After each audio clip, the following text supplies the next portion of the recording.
What if your business could be a model for democracy, not just in the workplace, but in society?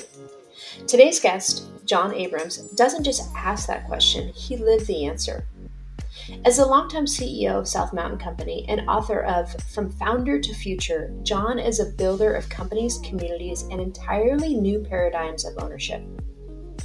Under his leadership at South Mountain Company, they became one of the first worker-owned design firms in the country, and for a time, the highest scoring B Corp in the world, though John's too humble to brag about it.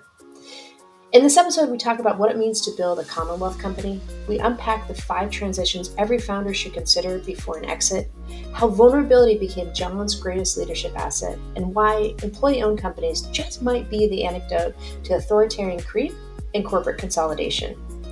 We also get real about the fat wallet, broken heart syndrome plaguing founders who sell to private equity and offer a radically hopeful alternative. This conversation is part masterclass, part moral compass, and 100% an invitation to reimagine what's possible at work and beyond. Before we get into it though, quick shout out to our foundational sponsor, Impact GC. Big thanks to Jim Black and his crew for backing this podcast and helping us bring these stories to life. We are so grateful. Okay, let's get into it. Welcome to Ethical Exits, the show dedicated to everything M&A for mission-driven companies. I'm Hannah, and I'm joined by my co-host, Caitlin Corrigan. Say hi, Caitlin. Hey, everyone. And today's guest is a humble yet wicked ambitious radical, a leader who calls himself an old hippie and is a builder in every sense of the word of companies, communities, and entirely new paradigms for ownership. John Abrams is the founder and longtime CEO of South Mountain Company, a pioneering worker-owned design firm based on Martha's Vineyard. Under John's leadership, South Mountain didn't just build net zero homes, it built a net positive legacy of shared ownership, democratic governance, and deep environmental integrity. Pulling back from your hippie roots, right, John? Yeah, absolutely. And the company became one of the very first worker cooperatives in the space, generating millions in annual revenue, and for years held the title of the highest scoring B Corp in the world. Now, through his new venture, Abrams and Angel, John is helping others walk the same path. Founders who want to move from solo vision to shared ownership, from legacy anxiety to legacy action. He's the author of From Founder to Future, a book he calls an ode to an America we hope it can still become. It's part playbook, part invitation, and part provocation. And believe me, it just might change the way you think about business, democracy, and your own exit strategy. In this conversation, we aim to not just talk about building better companies, but reimagining the role of business in a moment where everything fills up for grabs. So with that intro, John, super stoked to have you and to learn from you and to be one of your people in your community. I consider you a friend, and it's such an honor to have you on the show. Welcome. Well, it is so great to be here, Hannah and Caitlin. I already feel like I've known you for years. I do want to say one thing. That thing Yeah. about being the highest scoring B Corp in the world for years, I actually don't know how long we were, Yeah. but I've always been skeptical about that because Mm, that means that we mm, scored higher than a company like Patagonia that mm. does more for the world on any given Monday morning than South Mountain does in a year of Tuesdays. So, take it with a grain of salt, right? Yeah.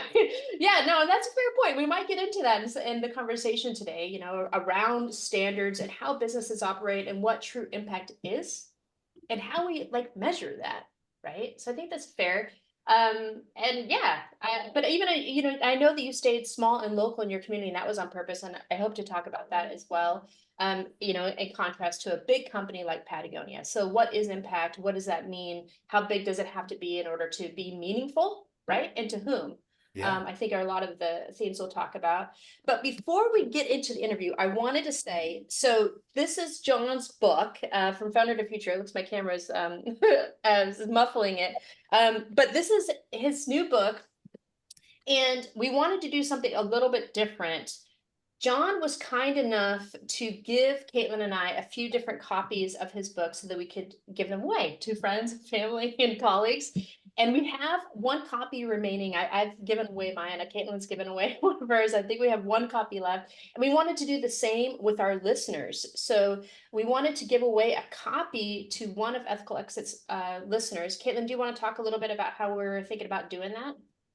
Yeah. So, what we were thinking was if you want to share the episode on one of your social channels, particularly like LinkedIn or Instagram, Facebook, or Blue Sky, and then you want to tag us at Ethical Exits for all the platforms, it's the same. And then just tell us what stuck out to you, like what resonated the most during this conversation that you listened to today. And then we'll pick one thoughtful response and we'll send the book your way. So super excited about that. I really, really enjoyed this, John. Great. So I'm sure somebody Oh else my will God. too. Amazing, amazing book. So there's so much to get into here. I brought out my highlighter that I haven't used since university, and I was going through it page by page, highlight by highlight. I mean, this book was so dense and so good. So as we start with every episode, John, we always start the same way because I think it always comes back to values, and we're most keenly interested in what makes leaders like you, right? What are those common threads, or what were those moments in your childhood or your youth that turned you into the person you are? So if you can just start by telling us and sharing with our audience what values guide you most deeply and how have they shaped your approach to business and life? Well, kindness and fairness and humility are the three that leap into my mind. And Mm, so, not that I can honestly say that I do or ever will, but mm, if we all spent all of our time being kind, fair, and humble, we would probably be living in the world we wish to, the one that we've mm. always aspired to, the one with liberty and justice for all that we've never yet achieved. So, working on it, Hannah, working on it. And where did that come from? What moments can you pull back to where those values became important to you, or they were maybe modeled for you? Is there any particular moment you can think of? I think there is. I think it Mm, was a time when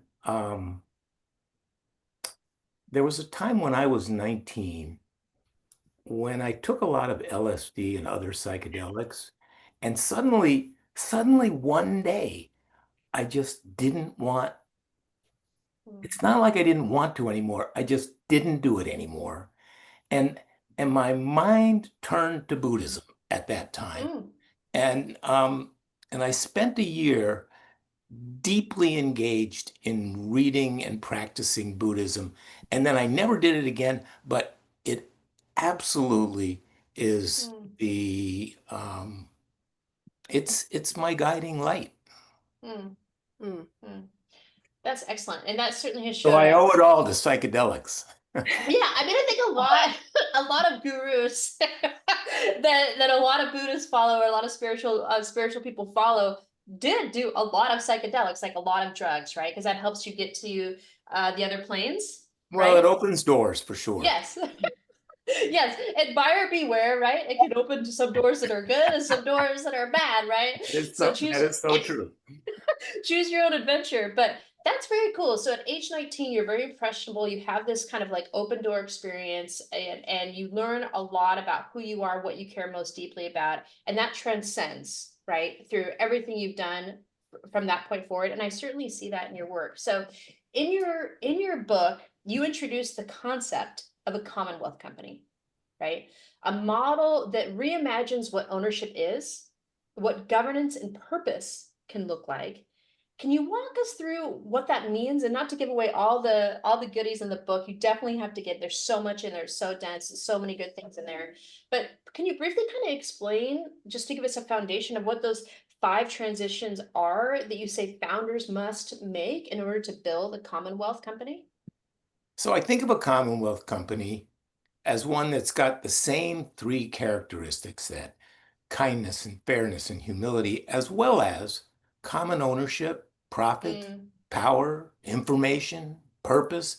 So Commonwealth companies, as I perceive them, employ constant learning and improvement with loose steering and control mhm, to create continuity, longevity, resilience, impact, and equity. And the path to achieve that, in my view, rests on these five fundamental transitions. mhm, Ownership, from mhm, from proprietary to broad-based and accessible to all, leadership from first generation to second generation, mhm, mission from unprotected to permanently preserved, governance and mm, management from top-down control to participatory and democratic, and finally impact from business as usual to certified B Corp force for good. So those those provide a framework. And I mhm. say to people, don't expect to fully achieve them. Few companies have, but you may want to just hold those five as your intended goalposts, even if it takes decades or generations to get all the way down the field. Mhm. And I really like that you're flexible in that, and not only the timing, but the parts that you can do, because not everyone can become a B Corp, or it becomes really challenging, Yeah. right? As you get larger, or maybe you're a CPG company, you have a really complex supply chain, that gets more challenging than if you're a service company, for instance, right? Where you Well, control more of those variables. I mean, I think anybody can do it, but I think of my friend Ari Weinswig at Zingerman's. Zingerman, Yes. I think, is like one of the outstanding Commonwealth companies there are. They've never become a B Corp. And Hmm. I ask him about it, he goes, "Oh yeah, man, we'll probably do that sometime, but we just haven't gotten around to it. We've had other things on our mind." So Yeah. this is not rigid. Big firm expertise, values driven impact. At Impact GC, we've traded the traditional law firm playbook for one built on purpose and trust. As a pending B Corp, member of 1% for the Planet, and certified carbon neutral law firm by We Are Neutral, we help mission driven businesses grow, protect their purpose, and lead with confidence. We're here to make the complex simple and the legal work human. Let's build what matters. Visit impactgclaw.com to learn more. Yeah. So, John, I love how you laid it out so clearly for us and for our listeners. And I Hmm. think in the book too, you do mention how worker co-ops tend to embody all five of Yeah. those, but ESOPs and EOTs, which we'll get into, might only hit some. So that was really an eye opener for me. But are there like one or two of those transitions that you think most founders underestimate or just skip entirely? Well, I think the one, so let me say that this way. Hmm. Ownership transition, some kind of ownership transition is going to happen. Yes. Mhm. And then the leadership transition is going to happen. And I advocate for disentangling those two. The Yes. ownership is transactional, it's not that hard. And do it early, mid career. The leadership with a long runway to that leadership Mm, transition. And the leadership transition has to be incredibly intentional to mm. truly achieve it, to create the leadership within the company that can take it forward. Mhm. I love Yeah, that. that makes a lot of sense. And that Caitlin and I, we've heard that from a few founders where it was really critical for them to decouple, as you said, the succession planning, Yep. the ownership transition from the leadership planning, and taking your time to do that. So, and that's why I thought this book was so great, right? Because we're a young company, John. We just turned a year old, but having a manual like this from the get-go, right? I mean, you've put in 50 years plus work, right? You've built an entire network. We've had a lot more conversations. I've learned a lot more lessons through running your own business and transitioning into a new business, and also just through the networking. So having this as a a guidebook or a roadmap is so helpful. And you just touched on something too that I thought really stuck out to me. There's so much in this book that I've just thought was really magical. But you talked about in regards to South Mountain Company, right? Your company that you started out of Martha's Vineyard. You talked about and you mentioned in your book another book by Edgar Villanueva, Decolonizing Wealth. Yeah. And this was a piece that I thought was really massive, right? Because talking about humility and being vulnerable and being kind, this really, I don't think a lot of people think about this when they think about creating a triple bottom line company or a commonwealth company, as you describe it, right? And that you talk about that the role for leaders, and I'm just going to read this because I want to get it right because it's so good, right? The role for leaders is to create a safe space for vulnerability by sharing their own trauma and grief and modeling it by listening, compassion, and empathy. Right. And I think that really gets to the core of who you are, John, and what you hold true, and a key component to creating leaders, right? Because you guys were an open book at South Mountain Company. You talk about that, being vulnerable, Well, sharing business information with everybody. so, I mean, I think maybe to some degree that's who I've become, but I have to say it took me a hell of a long time to get Mm, there. And mm, and it's actually embarrassing to me how long it took. It took the mm, crash of 2008 for me to realize that my job as a leader was not um, to protect people from stress. It was to mm, engage them all the way and mm, to share my own stress. So, mm. yeah, I mean, I think it's a lesson that for some of us takes a long time to learn. By the way, I want to mention, Caitlin, you said about worker co-ops Yeah. embodying in their structure these five transitions. Well, Mhm.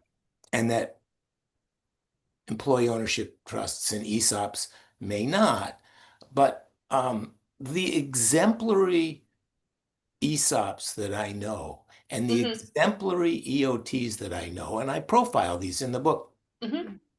they act the same way. Hmm. They are worker co-ops in disguise.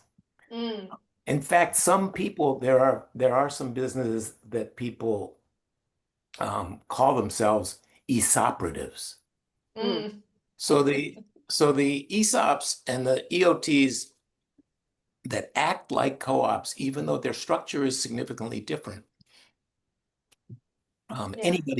anybody can do those five transitions. And what do you mean by act like a cooperative? Do you mean principally broad-based ownership Yeah, principles yeah, and structure? they practice those five transitions. Hmm. Yeah. And it's shared, and it's across all employees, right? Yeah, and to some degree or other, again, none of these things are absolute. Right, right, of course. There's tons of flexibility in there. But I really do love that thinking around what compassion is. It's a different way to think about being compassionate by sharing and being vulnerable with others, right? Yeah, yeah, Rather than thinking being compassionate is protecting people. yeah, Yeah, and I also liked, back to the leadership transition point. Um, you also had a quote that really stood out to me where you commented about the types of employees that you hire. So I think Mhm, you said you hire future owners, not just employees. And you had said skills can be taught, but character and values cannot. So that really mhm, stood out as, ensuring that you're hiring people, you know, with good intentions and who want to stay with the company for the long haul will preserve the mission and the legacy, which is so, so important, right?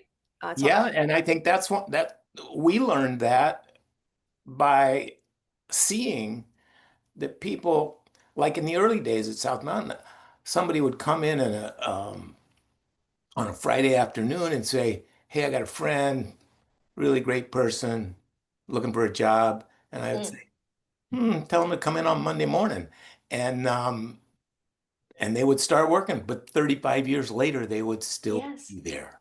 And yes. so, and they may not be just the right person on the bus. And so that taught us that if we do our job well, people are going to stick around for their careers. So we need to be hiring future owners that we want to share ownership with. Mhm. And that was really remarkable. I mean, a 35-year average tenure or 30-year average tenure plus for South Mountain Company for the employees, that is like insane, John. Such a Well, cool metric. I don't think yeah, I don't think that's the average. I think what I said and what I observed was that, um, like in the last 7 or 8 years that I was at South Mountain, Yeah. um, about that many people, 7 or 8 or 9 people retired who did average 30 to 35 years of That's work. nuts. Yeah. That's nuts. So to Caitlin's question, I love that. Is there a particular, like, how do you vet that? How do you discern in an interview process rather than just goodwill, right? Which may have been a large part of it, just based on your employees vetting for their friends, right? Or for the people that they knew in their network, like, hey, I know I can vouch for this person. I think they're really, really great and they're looking for a job. But was there another way that you vetted that you, like, through the years that you guys really figured out, like, this is a crucial thing to ask in We did. interviews? Over time we developed quite a system of hiring, and it was not casual in any way. Mm, Many parts to it to really figure out who these people were and whether they would fit into this culture, um, and bring something new to it that would fit. mm. Mhm. Is there any part of that that you recall or that you think would be good to share with our audience? It's like a key way that you guys vetted people. Well, it certainly was a trial and error Hmm. process, but over time it became more of a trial process that Okay, we would actually bring people in and spend time having got it. them work. And even when somebody was hired, there would be a 6 month trial period to see if it was working for them and if it was working for us. Got it. So that old adage that I think folks are pretty familiar with, hire slowly, fire quickly, is that something you ascribe to? No, I say hire slowly, fire at the right time. Um, Okay. and Yeah, and that's such a hard one because I know. you always think you can fix it, and it's worth trying because sometimes Hmm. it's true. Uh, Hmm. as long as it doesn't go on too long so that it affects the morale of the whole. Right. And Yeah, that matters certainly when you have a cooperative model, even more yeah, so, right? yeah, Because everyone's pulling for the same goals. Yeah. yeah. Okay, excellent. That's a nice transition. One of the things you wrote about too in the book that I really stood out to me, and it was like immediately, like I was on page 3 and I was already in love with this book because it was teaching me something in new ways that I never had thought about. Where you connect democratic workplaces to not just creating better businesses, but better citizens. And you even say that you think that these democratic worker-owned workplaces can actually help heal our fractured democracy. That struck me like a bell because my background is in political science, John. Yeah. So I studied political systems. That was my institutional education. I studied in Copenhagen. I studied parliamentary systems. I participated in politics all throughout my college career, and that was like a connection piece to me of like what I'm so interested in personally as using businesses or seeing businesses as a force for good or structuring businesses as a force for good as a solve to real problems. And then you added this piece about how it actually makes us more democratic and more participatory, better citizens. That was like a wild connection. So can you unpack that for us and share a little bit more about what you've seen in practice and how you came to this conclusion yourself? Yeah. So here's an example. One of the many important things that matter that we fail to teach in schools, like good parenting, prioritizing cooperation over competition, Mm, even balancing a checkbook for that matter. yes. Mhm. But another one is how to have utterly productive meetings that fulfill and inspire rather than meetings that bore us Mm, to tears and leave us unsatisfied. I mean, we all spend much of our lives in meetings, and we Mhm. should know how to conduct them. So Yep. at South Mountain and in other organizations I've been involved in, we intentionally teach the essential skills of meeting facilitation. And here's the thing, when you teach facilitation, not only do people learn to lead meetings, but they become better meeting participants. Mm. So likewise, if you practice collaboration and democracy all day, every day in the workplace, you're Mm. likely to bring those skills to parenting, to Mm. relationships, to civic life. It Mm. just makes sense, doesn't it? It Hmm. totally does. Yeah. Yeah, It. there was another quote. I have many quotes that I love throughout this book. I could sit here all day and quote them. But I believe it was Kerala was their name from Pixel Spoke, and Oh Yeah. yeah.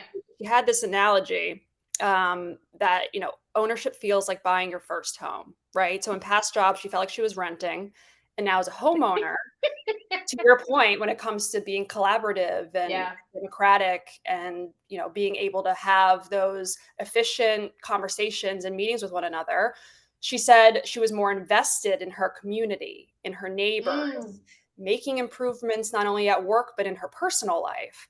And at past jobs, she was just there to work, not to build.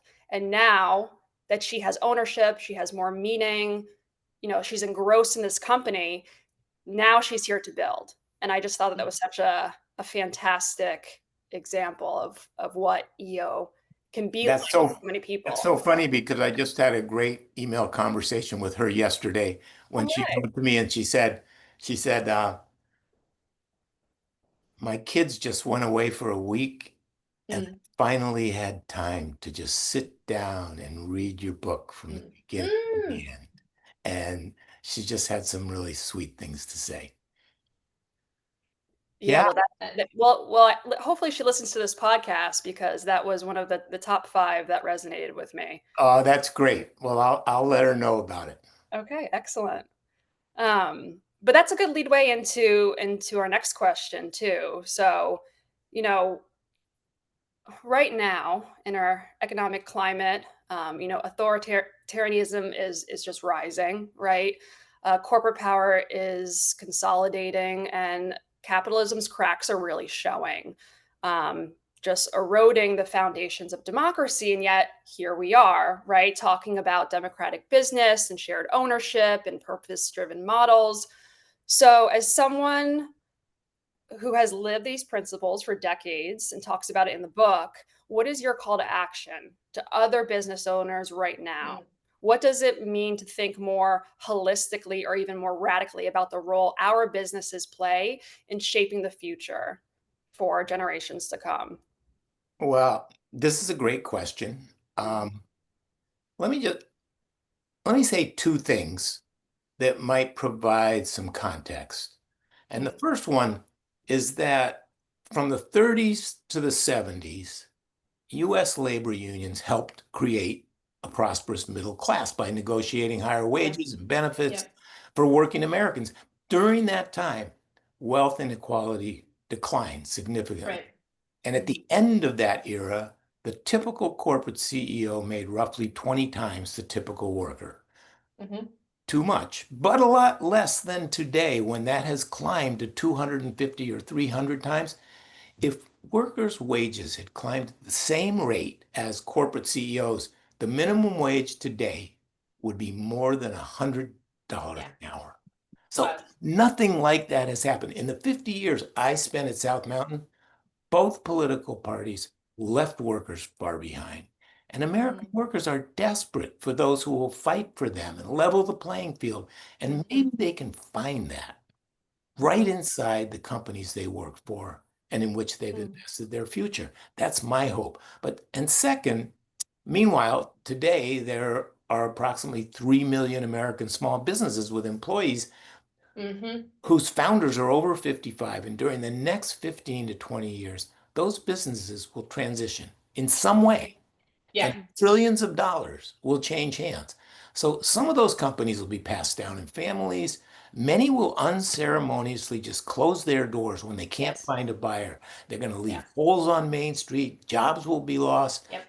but many will be targeted by strategic buyers and Yes. rapacious private equity. And those Yes. companies may be absorbed, bundled, relocated, carved up, sold for parts, their mission and culture undone.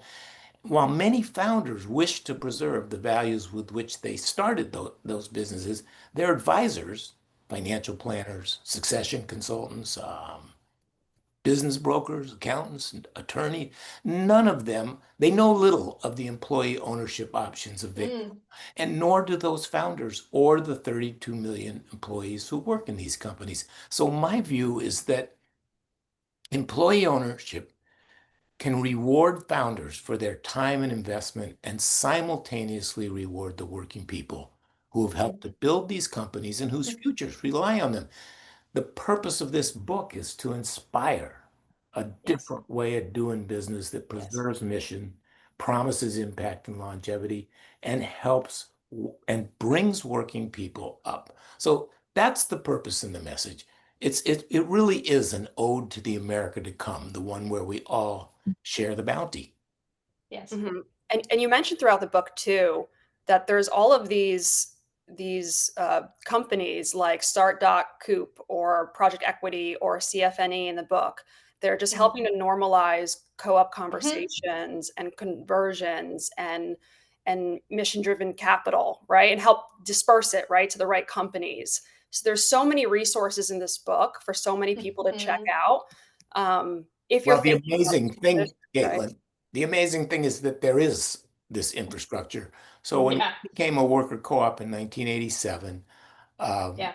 I think there were about a dozen in the US. There was no such infrastructure. We were lucky. We stumbled on the worker co-op and we stumbled on the Industrial Cooperative Association, which at the time, um, it's now called the ICA Group.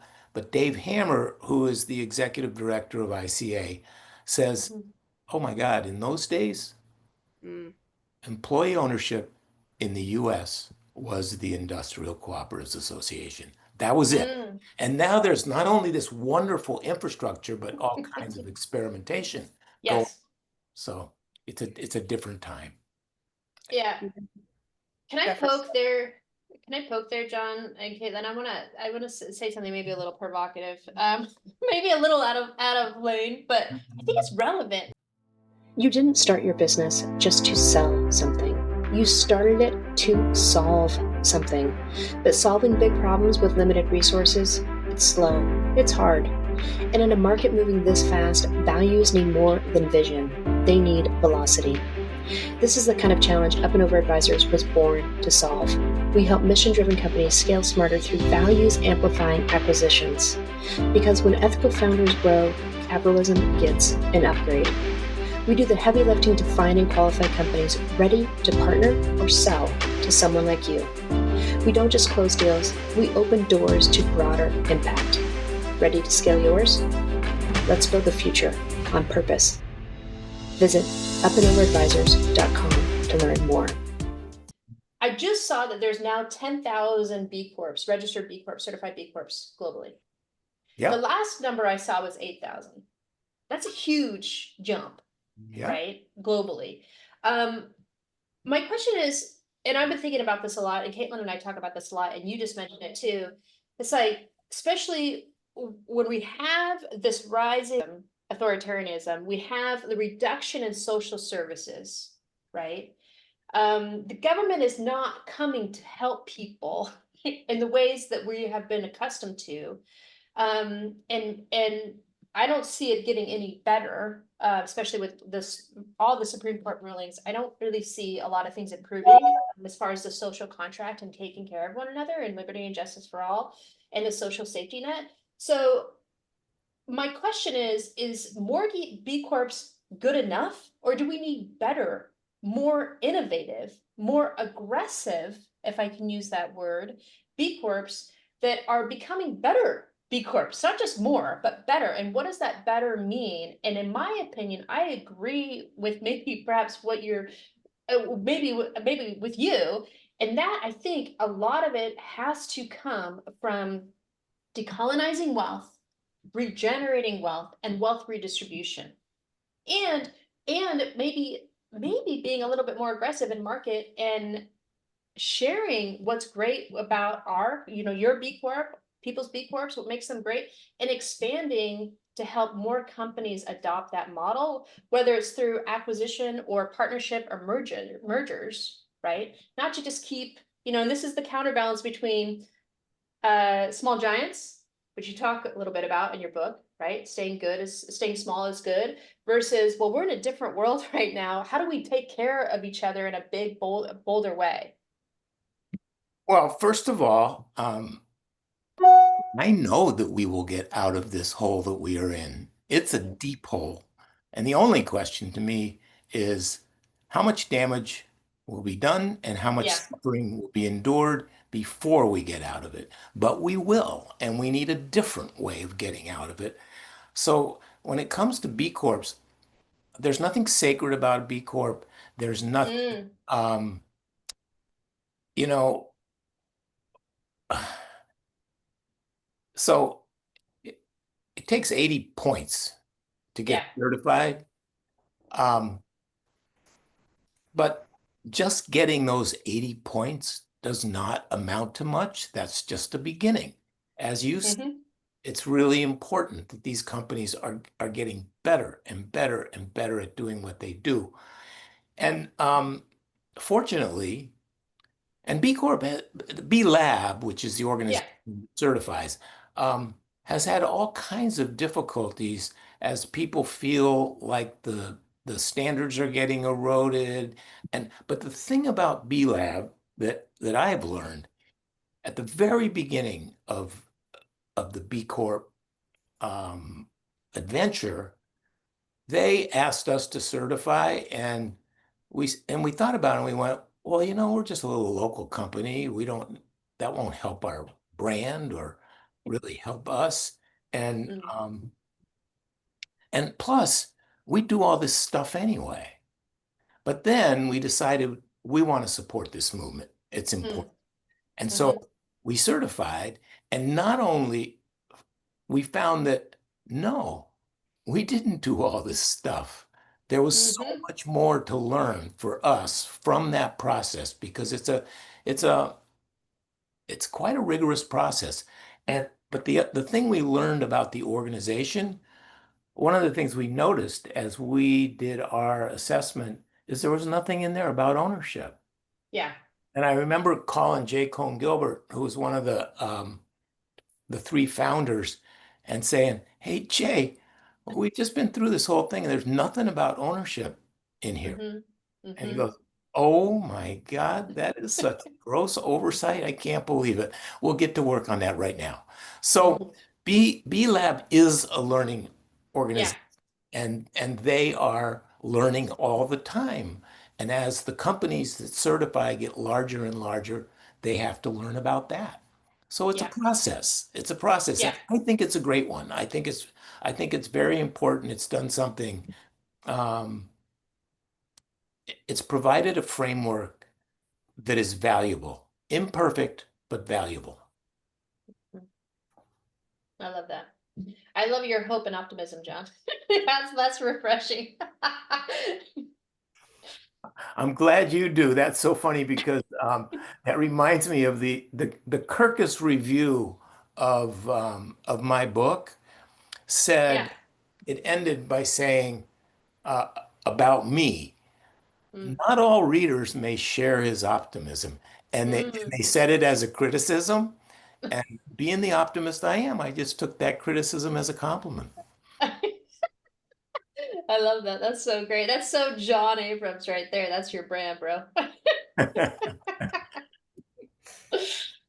What's giving you hope right now? Are there companies or communities out there that make you think, yes, this is a future? Yes. Paul Hawken once said, Mm, if you look at all the data mm. and you're not pessimistic, you don't understand the data. But Mhm. if you think about the millions of people who are working to restore this earth and the lives of the poor, and you aren't Mm, optimistic, you haven't got a pulse. mm, Mm. What I see everywhere in the world, he said, are ordinary people willing to confront despair, power, and incalculable odds in order to restore some semblance of grace, justice, and beauty in the world. I love that. That is how I feel. And many of the stories in the book uplift that feeling for me. And I'm going to cite a few. So Brett Tolley is a fisherman in Chatham, Massachusetts, on Cape Cod, right across the water from me.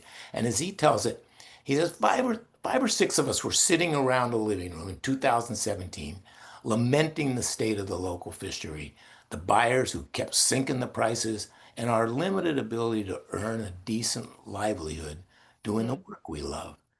And so they were sitting around talking, and they considered setting prices among themselves. And a local attorney said, hey, you guys, you can't do that. That'll be price fixing.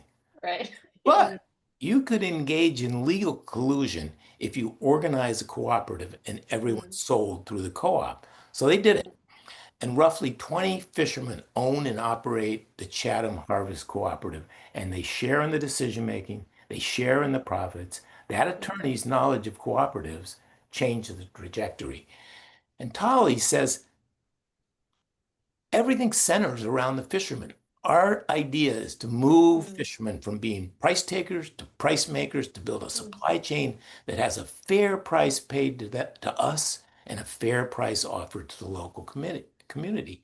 And at this point, not only does Chatham Harvest Cooperative do that, but it offers fresh local fish year-round through memberships in its community-supported fishery. It's begun to educate consumers about Mm. abundant, underused species. And he says when people buy from us, they know who caught it. They know where the Mm. money's going. And Mm. they know that we're actively doing right by the ocean and its ecosystem. Our mission is to use fishing as a force for good. Mm. Well, fishing as a force for good sounds pretty good to me. And I just think that's the kind of stuff that is so hopeful. Here's another one. Ward Lumber in the Adirondacks. So this is a company whose origins go back to 1890, uh, Yeah. when Harvey Ward used logs supplied by local farmers and landowners to mill the lumber that farmers needed for building. His four sons ran the business as Ward brothers. And many years later, Jay Ward became the fourth generation owner in 1997. And as he got close to retirement age, he found that his daughters were not interested in running the business, and he became enamored of the idea of becoming a worker co-op. So Mm. in 2021, most of the 60 employees became owners. And when I visited that company several years ago, one of the employee owners, the operations manager, CJ Young, said to me, for me, the first year patronage dividend was life changing. It Mm. helped me buy a house. Mm. With that done, it's going to all go into a retirement account, Yeah. something not all American working people have. Life changing, she said. So, Ward Lumber is a bedrock, small town company that provides honest work and good livelihoods to members of local communities. They provide an important essential service for the area they serve. They are the epitome of the Mm. B Corp goal of making business be a force for good. And now they're a Mm. worker co-op. You know, another one of the new owners said to me, we are a family business creating a new family. Mm. How can you hear that and not feel hopeful about the future?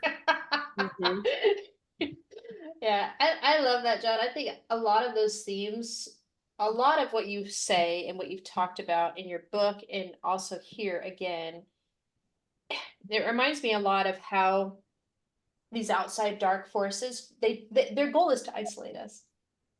Their goal is for us to turn our backs on each other in isolation and in fear. And a lot of what I think that you're amplifying, or what I'm hearing through my own vehicles of point of view, is we have all the answers. We have the solutions are there. We just have to continue to turn and face and work with each other, right? Openly, And stand up, all of us. Yeah. and work together and be humble and be compassionate and be vulnerable and be honest and be raw. And I think that's when the magic happens for a lot of companies, small, medium, big. Yeah. When you stop as a founder, as you stop putting all the weight and responsibility on yourself to have all the answers, all the solutions, right? All the innovations. And you open your door and you say to yourself and to your staff, I don't have all the answers, but I know collectively we do. And I want to work with you and I want to share the wealth. I know we can do more together than I can just do rowing this boat by myself with this one paddle. And that I think is such a beautiful message for people, not only in their work life, but also in their home life. And that again comes back to this idea that in page 3, page 3 of the book was like, bang, that's it. Like it's so visionary. Is this isn't just a model for work, this is a model for a better society. Yeah, Better, this yeah, is yep, yeah, absolutely. Yeah. yeah. That is so cool. Yeah. And I think there's like, some folks listening to this, right? Like we said earlier, they don't understand what employee ownership is, or they Mm-hmm. think of it kind of tied to, the hippie world, if you will, right? I think like Yeah. 20 years ago when I first thought of EO, I just thought about like, a worker cooperative, commune, or like REI, and wasn't really familiar with what it is. I'm just being honest. But Yeah. now that we've dived headfirst into this business structure and what's possible, I Yeah. think a lot of people out there are so hesitant saying like, how can this work for me? But it can work for you. We see that with companies or organizations in your book like Pixel Spoke and Mm-hmm. Xerox Deli as examples of businesses that are designing their own structures rather than copying someone else's playbook. They did what worked for them by adapting this type of transition and then manipulating it to work for them, their company, and their mission. So it is possible. Um, Mm-hmm. I and think you're better at communicating my message than I am. yeah, I mean, if we want to go on a book tour, I'm more than happy to help. No, that's great. Well, and the other thing is that these stories are stories of a counterforce Yes. to something else. And Yes. one of my favorite quotes in the book is from Eric Rieger, the Mm, founder of a great company in Chicago called Webbit Services, mm, who he's talking about various friends that he has talked to who've sold their companies to private equity. yes. And he says they took their seven-figure paychecks, and to a Mm, person, they're all miserable. They sold their souls, mm, and their mm, employees got the shaft. And mm-hmm. I call this the fat wallet and broken heart syndrome. Shit. So Yeah. this is to provide people with a whole different path than the one that is proscribed and the one that they're most familiar with.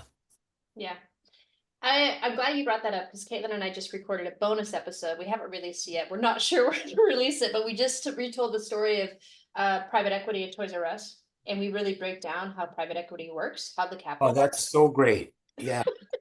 And how the models work, because I think a lot of this, and the reason why we have this podcast, is we just want to break this stuff down, like really talk Yeah. about it, like what Yeah. is happening, how does it work, how to recognize it, what are the terms that people use, what are the models, who's involved. It's not just all Amazon's fault, right? It's like, Right. Right.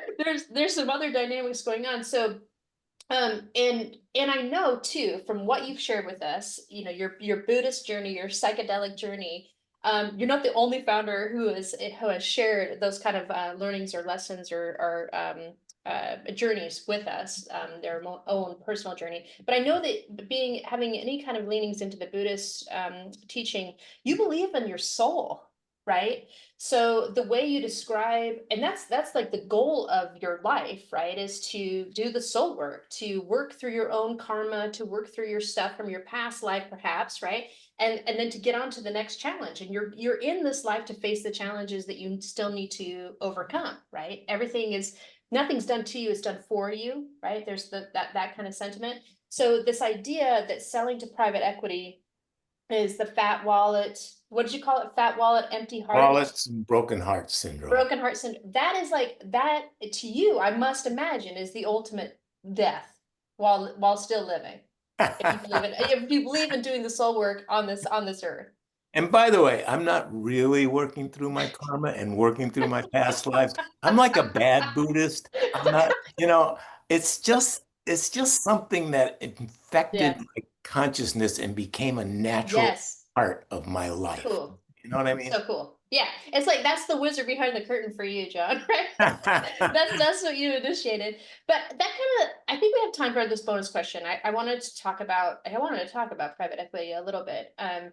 Because in terms of what Caitlin talked about, the disruption, the forces that are at play there, we also see private equity in 2023. They had 13 trillion under management. I mean, this isn't a small industry. This is a big force in today's markets, right? I Yeah, mean, that's prevailing half, force. Yeah. yeah, prevailing force. Even though they participate in half of M&A transactions, a little over half of M&A transactions, they control, especially at the larger end of transactions, they're the majority of the players that are playing in business succession transitions. So one of the quotes that you shared is from Marjorie Kelly of the Democracy Collaborative, and she calls private equity the apex predator in our economy, right? A description that feels more true by the day, and not to paint private equity with one solid brush. We know there's other models out there. There's B Corps, certified B Corps that are private equity firms, right? But when we look at examples, like when we did the deep dive with Toys R Us and how they capitalize these buys, I can see that, right? Where they're not designed to build companies, they're designed to harvest them, right? Through their model. And the people who are funding these transactions too gets really dark because it's the middle class funding its own demise through pension funds Oh my largely. God, we could go off on that one all afternoon. Right? We could. So my question to you though is for founders who don't who need to exit, like you said, there is people talk about it as a silver tsunami, right? You talk about it a lot in your book. Like people need to sell, people need to move on. We don't live forever, right? We need to transition Not yet. sometime. And so what other models exist, or what would it take for mission driven companies in your mind, B Corps, to start forming alliances or coalitions, creating counter power, right? To protect and grow their values in a market where, gosh, man, I mean, private equity pays you in a single lump sum. It is cash. When other Right. M&A models that are prominent in the strategic or smaller end of the market are, more seller financing or earnouts, or long-term plays there. This is a great question with a great answer, I think. We have models all over the world. Um, a great one is the Emilia-Romagna Oh yeah. state of northern Italy, which is the area that surrounds the city of Yes. Romagna. And there are thousands of worker co-ops Yeah. working in concert with government and in concert with each other. And they do super high-tech manufacturing, and these Hmm. little companies that could not do that themselves, but they all work together. And in this country, aside from the individual employee ownership of opportunities that are available to everybody, the ecosystem possibilities are limitless, and they're happening right now Hmm. as the Hmm. world of employee ownership is undergoing all kinds of experimentation. It's like a petri dish of counterforces to private equity driven capitalism. A Hmm. wonderful example is the Industrial Commons in Western North Carolina, which is working to restore the textile and furniture Yeah. manufacturing that once flourished there, but doing Hmm. it building a system of co-ops and using um, Yes.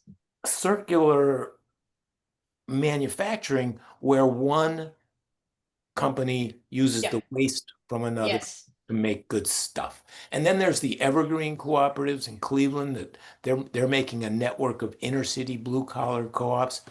There's Apis and Heritage. So this is a great one. Uh, Mm. Apis and Heritage is amalgamating companies owned by underserved populations Mm.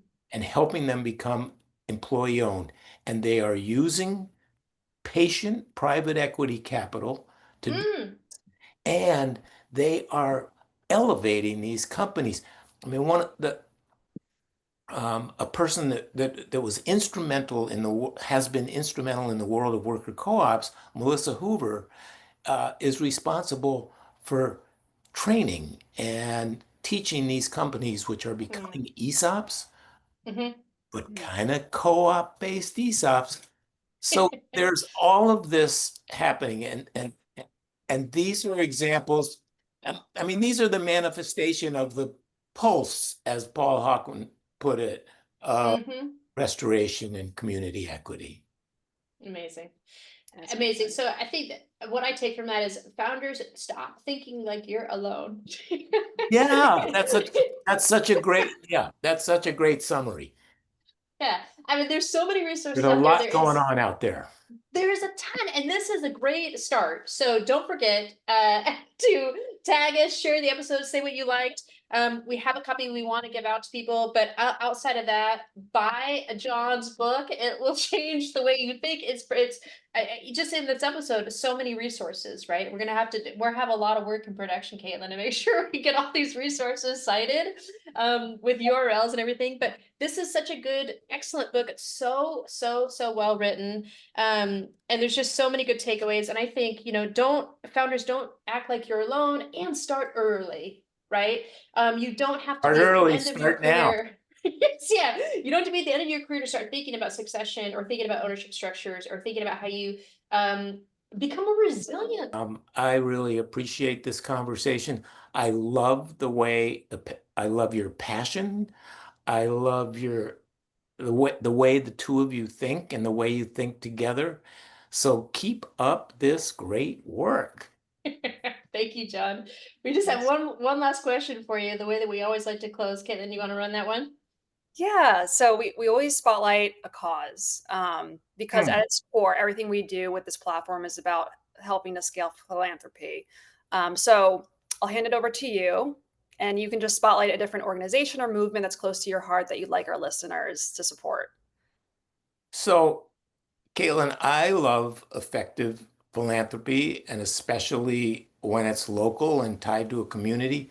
But I Mm, love great impact investing even more. mm, So mm. I would like to highlight the Kachua Impact Fund, Yes. which is an Yes. investment cooperative founded by my friend Blake Jones, who's been partly responsible for an ecosystem of important cooperatives in Colorado. Hmm. Kachua invests in positive real estate ventures and helps to capitalize worthy co-op businesses. Anybody can invest. You don't have to be an accredited investor. You can invest as little as $5,000 and you can Yep. expect a decent return while your money is doing great work. So that's Kachua, Kachuwa. I also love the great work that Michael Schuman and his Main Street Journal do for Mm, local economies and mm, community investing. mm. Amazing. Those are two wonderful resources. I'm not familiar with your last one, but we definitely know Blake. We know Yeah, Blake Blake's and his, fantastic. So oh the my you should gosh. check out the Main Street Journal. And Michael Schuman has, I would say, for the last 4 years, has been the local economy guru Mm, in this country. He's an mm. attorney, an economist, and just a great thinker. I love that. I love that. And I don't know if you're familiar with Patagonia at all. Not the company, the drag queen. She's The an what? environmental activist. Patagonia. She's an environmental activist. She's also a drag queen. She No, goes no, on. I don't know anything about her. You have to look them up. They're amazing. They were just in Portland. They have a show that they're doing called Save Her. It's all about environmental activism, and well, it's very political. It was very good, very entertaining, Good. but really a really great activist. And what they said that I thought was really interesting, and I think you're kind of echoing here, is when things get bad, we go small, we go local, right? We try to really impact our communities. And Yeah. then also, I think what I like to pull in what Brenna shared at her book launch. She just wrote a book too, Brenna from Organically Grown Company. She said the future is still unwritten, right? Yeah. So we are in control, baby. We just have to work together, look outward, Absolutely. ask questions, meet people like you, John, read your book, share your book, and just be active, right? Let's just be active and innovative and lead without fear. And the way we do that, I think you get out of your fear brain when you build a community of folks, right? You widen your scope of support. That's one action you can take for sure. Yeah. Who was that? Some science fiction writer, I can't remember his name, but he said something once. He said, the future has arrived. It's here. Mm, It just hasn't gotten distributed yet. I love that. Very good. That. All right. Well, Thank you so much. Thank you thank so you, much, John. John. It's been a pleasure. Yeah, it's such a great conversation. Thank you so much for your leadership. And it's such a great pleasure to have you in our network. Thank you so much for your time.